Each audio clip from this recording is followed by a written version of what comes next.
Can we talk about weekends? Because in theory, weekends should be amazing. They're supposed to be these beautiful, open-ended days where we finally have time to do all the things we want to do. We get to rest and recharge and spend time with the people we love and work on that fun project we've been dreaming about. And yet, somehow, for my ADHD brain at least, weekends often seem weirdly hard. And the worst part is that thing that you really wanted to do, that fun plan, that creative hobby, that rest that your brain desperately needed, it somehow got squeezed out between all the other shoulds. So what gives? Why do weekends, this supposed oasis of free time, why do they seem so overwhelming? Why do they either disappear into nothingness or get packed so full that we crash before we even get halfway through them? And more importantly, how can we actually enjoy this time? Well, that, my friend, is what we're talking about on episode 295 of the I'm Busy Being Awesome podcast. Why weekends can seem so tricky for ADHD brains, and more importantly, a simple strategy to help. Hey, everybody. Welcome back to the podcast. How are you? I am having feelings because this is the second time I'm recording this podcast. I just finished and went to start editing, and turns out I used the wrong microphone.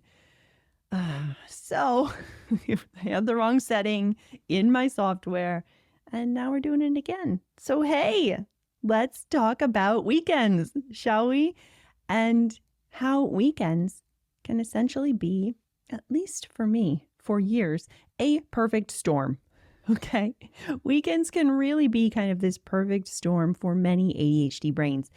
And before we dive in to talking about it and what we can do about it, I first want to acknowledge that, of course, not everyone has the same type of traditional weekend, the same Saturday, Sunday type weekend, or even necessarily a 2-day off in a row.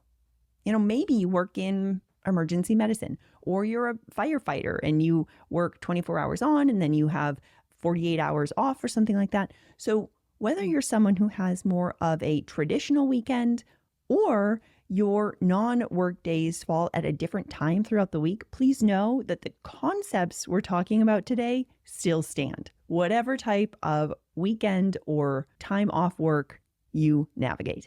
Because essentially, whenever that time hits, we are suddenly left without the structure that is our regular work week.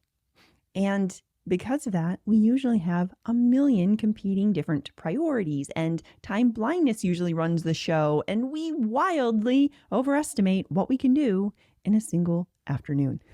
So today, I want to help you to create some supportive but also flexible structure for your weekends to help ensure that you can make time for what matters most to you, whether that's time for rest or fun or connecting with friends and family, or just having a weekend that doesn't leave you feeling totally drained by Sunday night.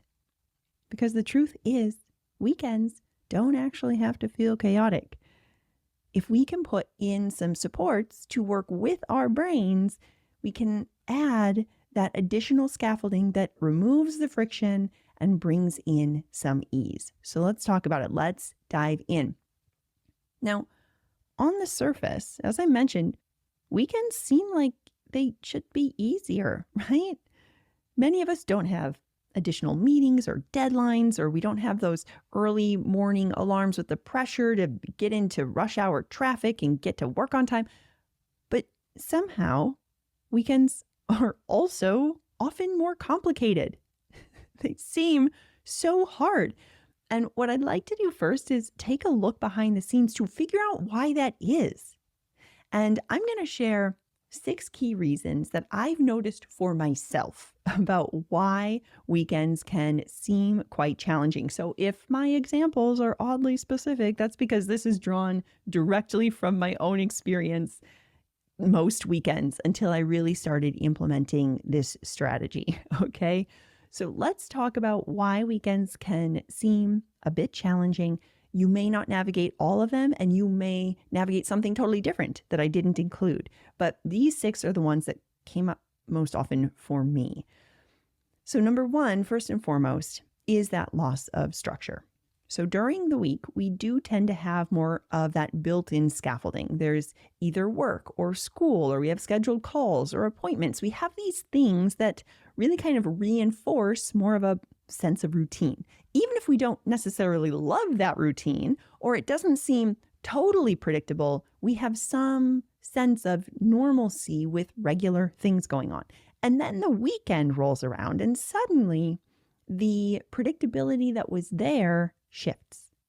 And the entire day or days become either wide open, or there's a whole other set of demands put on you. Maybe you have kids and they have a cheer competition or hockey practice or oboe lessons or whatever.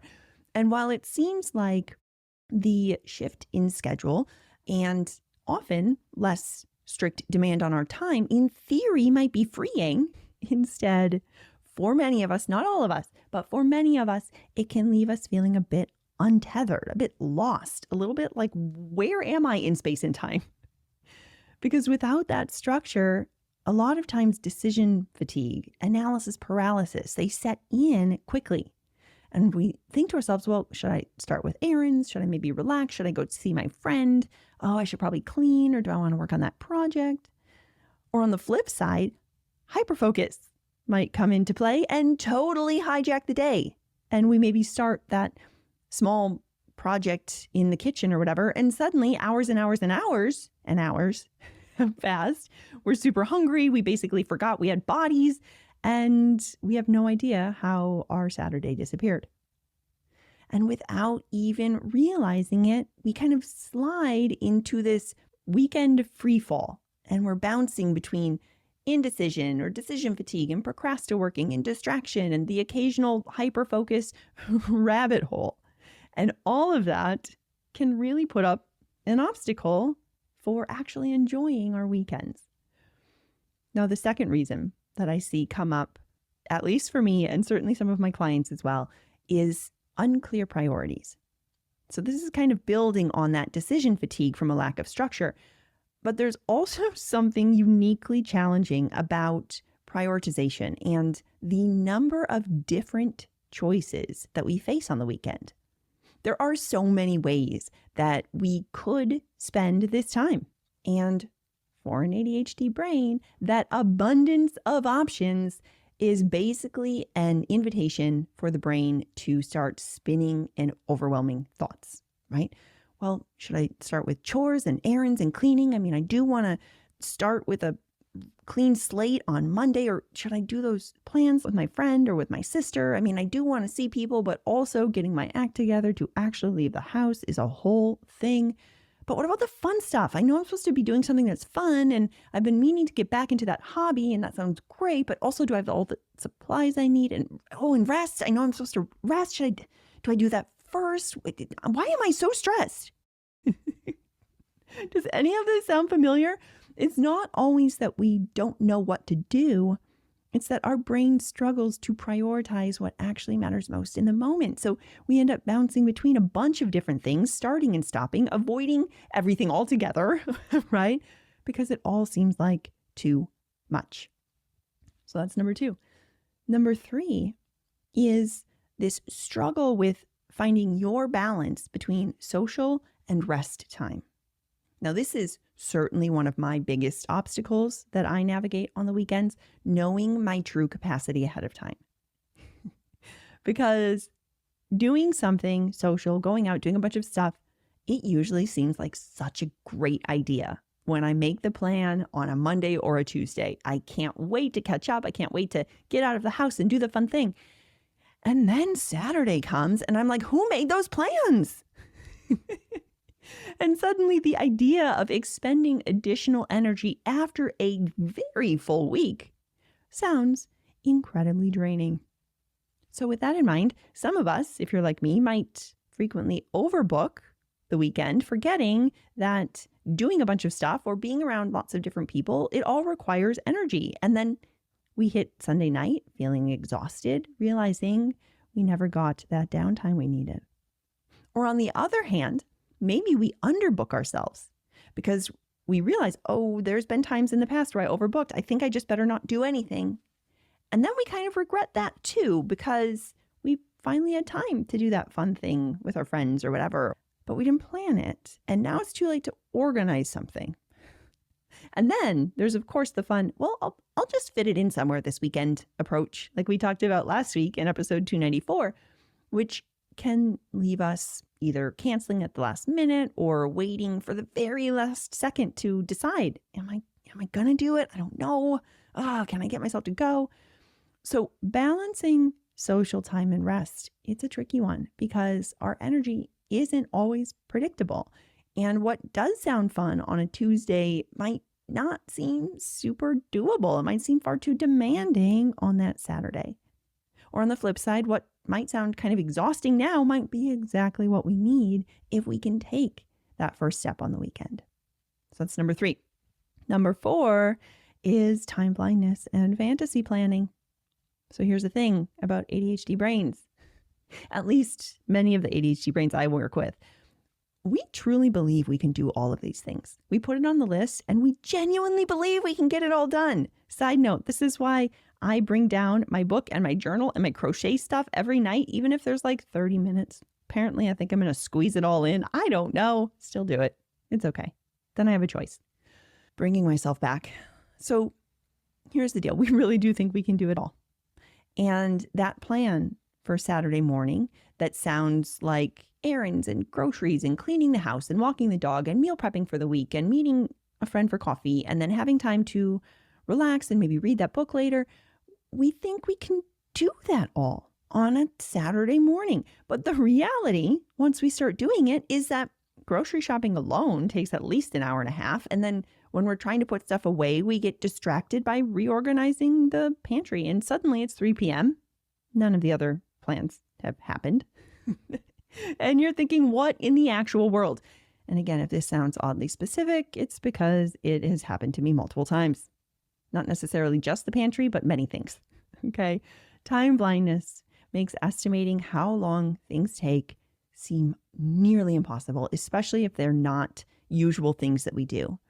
And when our idealized version of that weekend crashes abruptly into reality, many of us have to deal with the frustration and the disappointment of not being able to do all the things that we thought we were going to. Number 5 is the difficulty of transitioning between activities. Now, I talk about this a lot. I know. That's because switching between activities and stuff is hard. And I think it's important for us to remember this because it's not something that is talked about a lot, aside from here.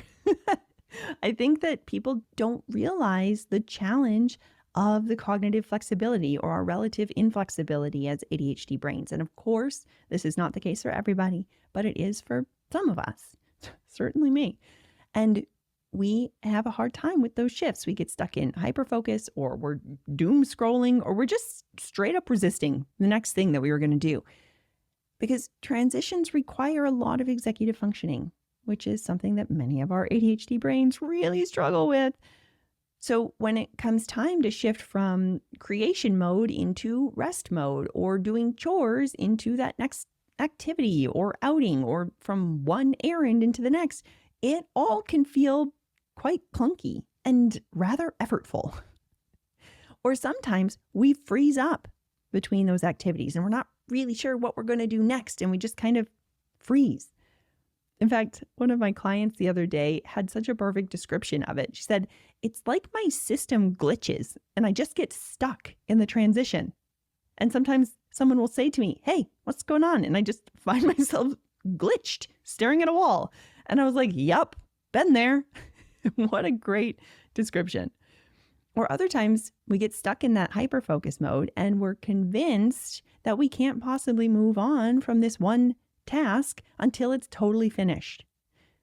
Actually, this happened to me last night. So Sunday in my afternoon time, Ryan and I were doing a puzzle, and then we planned to watch this show in the evening. I could not stop doing the puzzle. I kept going until I finished said puzzle, way longer than I had actually planned, because I did not account for the challenge that is transitioning out of puzzle for my brain, because it loves doing puzzles. So, side note, sorry. After recording this twice, I'm not quite as focused right now. Bringing myself back. Either way, transitions can really eat up way more time than we allot for. And it can make our already ambitious plans, when they're full all the way to capacity, even harder to execute. And then we get to number 6, which is that many of us ADHD brains also believe that rest is unproductive. So this is a sneaky one. It's one I know very well. And even when we know we need rest, many of us struggle to actually do it, or to let ourselves have the rest without the guilt. We think, you should really be making the most of the weekend. You should probably be doing a little more. And we sit down to relax, but we keep thinking about all the things we could be doing or should be doing. Or if we rest, quote unquote, too much, we feel bad for not doing more, being more productive, getting ready for the week ahead. And then if we don't rest and we do a bunch of stuff, then we regret not resting because we're wiped out for the week. I mean, it is just this frustrating loop. And in fact, I have found for myself that my ADHD brain really needs a structured, intentional rest plan in order to actually feel restorative. If I don't know specifically what I'm going to do to rest, I will absolutely slip into trying to be productive mode, which will essentially turn into procrastinating because I don't have a plan of what actually needs to get done. And then by the end of the weekend, I haven't rested and I've just puttered around procrastinating, doing things that kind of drain me. Or on the flip side, maybe we slip into unintentional rest, that kind of mindless scrolling or binge watching or whatever the thing is. And while I am all in on a big binge of your favorite show or whatever, I think we want to do that with intention so that we can actually enjoy it. If you want to watch the latest series with your roommate or whatever on a Saturday, heck yeah, I'm all in. But let's plan that. Let's do that with intention so that you can actually be there present, enjoying the series rather than Netflix taking over and just kind of going one episode after the other without that choice being made. Because when it's done without the intention, it usually doesn't offer the recharge we need. So why am I spending time here? Why am I talking about these 6 different obstacles? Well, frankly, they all add up. And it can result in our weekends seeming pretty chaotic or overwhelming or, like I mentioned, just weirdly unsatisfying. But the good news here is that there is a way to navigate this without super rigid scheduling or setting a bunch of really unrealistic expectations. And that's what I want to talk about next with my weekend container strategy. Okay, so this approach helps to create a framework for the weekend without making it into some extreme rigid checklist or a time-blocked schedule where every single hour is planned, okay? We're going to create a loose, flexible support for your weekend. So let's talk about how to do this. How can we use this weekend container strategy to create a weekend that feels balanced for you, your definition of balanced, one that includes more fun and way less stress? So as the name suggests, the weekend container strategy, I love to begin by dividing my weekend into separate containers. So instead of treating the weekend as one big block of time, right, these 2 full empty days, or approaching it with a plan for every single hour, we're instead going to break our weekend down into 4 buckets. Saturday AM, Saturday PM, Sunday AM, Sunday PM. 4 blocks. Now, as a side note, you could also think about Friday PM as a block too, depending on your schedule. So you might also have 5 blocks, 4 or 5 blocks. So Friday PM, Saturday AM, Saturday PM, Sunday AM, Sunday PM. I'm just kind of creating the division of that block after lunch, whenever that is for you, if you're a person who eats lunch. Okay. So by thinking about the weekend in these slightly smaller, more manageable containers, we create some natural structure without the rigid scheduling. And it gives us a way to really gauge our actual capacity and balance plans with downtime and be intentional about how we're spending that time without falling into the trap of overcommitment. Or on the other side, doing nothing at all and being disappointed in that. Now, we could actually just stop here. I could just end the episode. You can run with it. Okay. Use those 4 or 5 containers as a way to hold your different activities and go. Okay. So for those of you who actually prefer much less structure, if that feels really supportive for you, that might be all you need and you can give it a try. Now, for those of us who need a little more structure, I'm going to share how I tend to approach these 4 or 5 blocks. Okay. And I'll offer some different examples of how it can work. So I start by deciding on rest and recharge time first. We want to decide when your rest time is happening. Instead of trying to squeeze in rest whenever there's that leftover time, again, like we talked about in episode 294, we know there's rarely, which means usually never, that leftover time. We never are able to just kind of squeeze it in because that time gets filled. So we want to block off at least one bucket for our intentional downtime or rest time. So this might look like a slow Sunday morning or a Friday night with no obligations or a designated window on Saturday afternoon to really recharge. Now, rest doesn't have to mean doing nothing either, okay? What rest means is choosing something that actually feels restorative to you, so you are energized on the other side. And if you're not sure what actually feels restful for you, first of all, you're definitely not alone. It is hard for many of us to kind of know what feels restful. And you might want to pop back to my episode on the 7 different types of rest to help you recover from ADHD burnout. It is episode 245. So I will link to that in the show notes.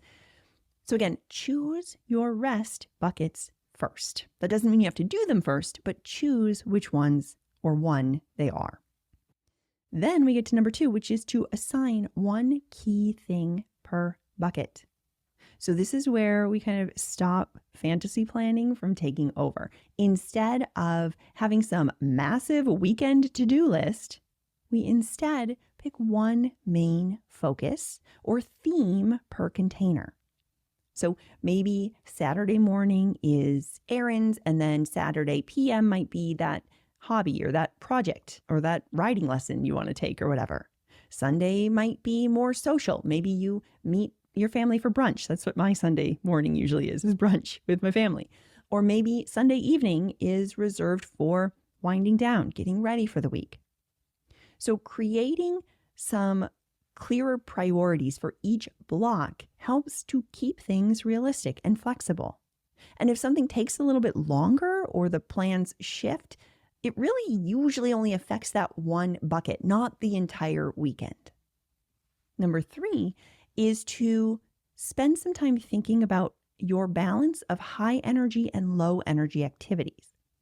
So I really like to consider when I'm planning my themed blocks what my energy levels are. Because I've found a common weekend trap is that many of us end up stacking too many high energy activities back to back. And it results in us kind of crashing by Sunday night and not getting that recharge time. So to avoid this, if let's say Saturday AM is a pretty high energy activity, maybe your kids have a hockey tournament or something, then maybe Saturday PM is more of a quiet recharge movie night. Or if Sunday AM is full of errands and chores and things, maybe Sunday PM is more of a cozy, no obligation evening. So this keeps our energy levels more sustainable throughout the weekend rather than going full speed ahead and then crashing hard. And again, the level of rest you need is going to differ. So I'm not going to give you a prescriptive, you quote unquote should do this, but I do encourage you to think about your energy levels and what feels best for you. That brings us to tip number 4, which is to use a placeholder approach if you're feeling a bit trapped by choosing a specific priority. Okay, so if deciding what your priority thing is for each bucket or knowing specifically what you want to do for each bucket is a little bit stressful for your brain, if you maybe feel trapped in making that decision, you can still absolutely be intentional while also creating more flexibility. And you can do that by creating kind of a placeholder approach. So instead of a specific plan of I'm going to do brunch with my family on Sunday, you might have a placeholder theme for your different buckets. So maybe you have a theme of social time, and that could be dinner with friends or a phone call or a Zoom chat or a workout class or whatever, right? And then you might have a theme of errands and chores. So that might include things like grocery shopping or cleaning or doing the laundry or getting the shoes for your child's band concert or whatever. Then maybe you have a fun/hobby time or something. And that might be reading or crafts or music or a project around the house or a class you want to take. And then maybe you have a bucket of rest and recharge activities. So this approach can give us enough structure to prevent immediate analysis paralysis, but it also doesn't lock you into a rigid timeline or pre-made decisions that you have to stick to. Instead, it kind of gives you a loose container, a menu of options, if you will, from which to choose in each bucket. And that brings us to number 5, which is pre-deciding when you're going to do your Sunday reset. Now, again, these 5 tips, they are not for everyone. I'm not saying you need to do them, but I will tell you for myself, this is one of the best things I can do for future me. And it is creating one block on Sunday where I can focus on resetting for the week ahead. Now, this doesn't need to be a full block, okay?